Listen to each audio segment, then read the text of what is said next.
Well, we're coming to the end of Wales Nature Week. We've been celebrating the wide range of habitats that house our diverse species. Nature can be incredibly good for well-being and have a hugely positive effect on our mental health. So much so that the Mental Health Awareness Week focused entirely on nature and its benefits. Over lockdown, travel restrictions have meant that we haven't been able to travel to our favourite places, so we've become much more acquainted with nature on our doorsteps.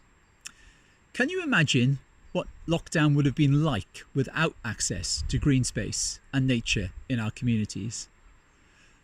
The Local Nature Partnerships Project is a nature recovery network of 25 partnerships across Wales looking to increase our access to local nature and sustain it for future generations.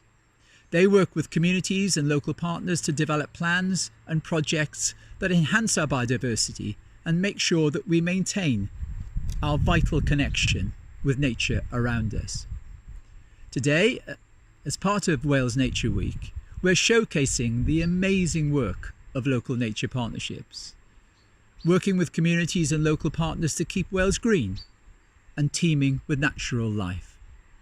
Stay tuned to Local Partnerships Cymru on Twitter to learn more about the impact of the LNP project and what you can do to get involved with nature in your communities. That's at LNP Cymru.